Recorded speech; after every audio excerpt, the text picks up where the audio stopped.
Pour perdre du poids, on te dit de manger mieux, de bouger plus et de faire des efforts, mais on ne te parle jamais de ta ville. C'est pourtant elle qui structure ton alimentation, tes déplacements et ton corps bien avant tes choix individuels. Prenons l'exemple de Houston, l'une des villes les plus dépendantes à la voiture au monde. La faible densité, les distances énormes, les avenues surdimensionnées et les trottoirs rares ou impraticables y rendent les déplacements à pied presque impossibles. Concrètement, 71% des actifs de la région de Houston conduisent seuls jusqu'à leur lieu de travail, et seulement 1% s'y rendent à pied. Plus de 93% des ménages du comté de Harris possèdent au moins une voiture, marcher n'est pas une pratique normale, faire du vélo est risqué, et la plupart des activités du quotidien se déroulent assis. En santé publique, ce type de configuration a un nom, c'est un environnement obésogène. Non pas parce que les habitants seraient moins disciplinés, mais parce que la forme urbaine réduit structurellement l'activité physique. Et le problème ne s'arrête pas à la mobilité. L'environnement alimentaire renforce encore ses effets. À Houston, comme dans beaucoup de villes étalées, les commerces de produits frais sont souvent éloignés, tandis que les fast-foods sont omniprésents, accessibles en voiture et ouverts en continu. Les chercheurs parlent alors de food swamp, et selon une étude publiée dans la revue internationale de recherche en environnement et santé publique, les food swamps sont de meilleurs prédicteurs des taux d'obésité que les déserts alimentaires, c'est-à-dire des territoires dans lesquels on ne trouve pas de nourriture fraîche et saine. Les modèles économétriques de cette recherche estiment que les interventions de zonage ciblant les food swamps pourraient réduire les taux d'obésité locaux d'environ 3%. Par ailleurs, selon le CDC, les adultes en insécurité alimentaire ont 2 à 3 fois plus de risques de développer un diabète de type 2. Ce n'est pas une question de volonté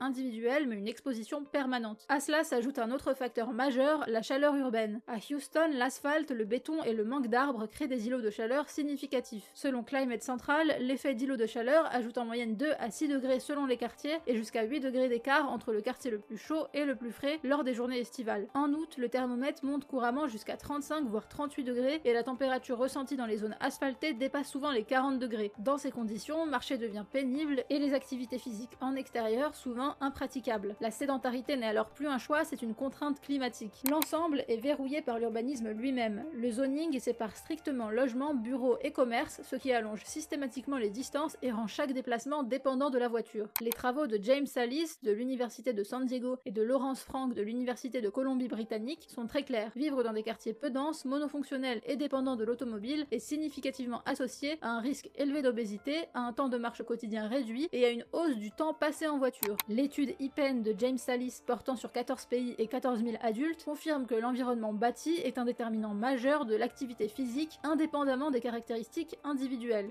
Houston figure régulièrement parmi les grandes villes américaines affichant les taux d'obésité et de diabète les plus élevés. Ce n'est ni un échec individuel ni un problème de motivation, c'est le produit d'un urbanisme qui organise la sédentarité à grande échelle. Si tu veux comprendre comment la ville est structurée et ce qu'elle nous impose, abonne-toi à C'est quoi cette ville ?